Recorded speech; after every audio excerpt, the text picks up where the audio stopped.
ഇവിടെ ഫിഷർമാന് ഒരു മോൺസ്റ്ററിനെ കിട്ടുകയാണ്.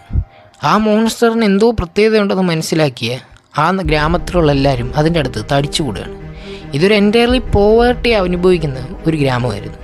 അങ്ങനെ ഈ ഒരു മോൺസ്റ്റർ ഇതിൻ്റെ കയ്യിലുള്ള നഖം പറിച്ച് ഒരു വയ്യാത്ത ചെറുക്കൻ്റെ അണ്ണാക്കിലിട്ട് കൊടുക്കുകയാണ്. അങ്ങനെ അവൻ അപ്പോഴേ സുഖം പ്രാപിക്കുകയാണ്. ഇങ്ങനെ തുപ്പിക്കൊടുത്തത് നാട്ടുകാരെല്ലാം സുന്ദരികളായി മാറുകയാണ്. അങ്ങനെ ഇങ്ങനെയാണെന്നുണ്ടെങ്കിൽ ഒരു വലിയ ദൈവമാണെന്ന് കരുതി എല്ലാവരും കൂടെ അങ്ങ് സെർവ് ചെയ്യാൻ തുടങ്ങുകയാണ്. ഇങ്ങനെ അതിന് പകരമായിട്ട് മത്സ്യം, മാംസം തുടങ്ങിയ ഭക്ഷണങ്ങളും എല്ലാം കൊടുക്കും. പക്ഷെ ആർത്തി മൂത്ത ഈ ഗ്രാമത്തിലുള്ള ഒരാളാണെന്നുണ്ടെങ്കിൽ ഒരു ദിവസം ഈ ജന്തുവിനെ കുത്തിക്കഴിഞ്ഞാൽ കൂടുതൽ ട്രഷർ കിട്ടുമെന്ന് മനസ്സിലാക്കി ഓടി വന്ന് ഇതിനെ കുത്തുകയാണ്.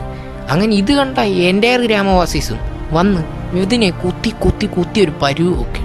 അങ്ങനെ ആ ഒരു ഗ്രീഡ് കാരണം ആ ഗ്രാമവാസികളുടെ ഗ്രീഡ് അവിടെ എക്സ്ട്രീം ആവുകയാണ്. ആ എൻ്റയർ ജീവിയും ഒന്നുമില്ലാണ്ടാവുകയാണ്. അത്രയും നാൾ ഈ നാട്ടുകാരെ സെർവ് ചെയ്ത ആ സാധനത്തെ പട്ടിയുടെ വില പോലും ഇല്ലാതാണ് അവരൊരു പരുവാക്കിയത്.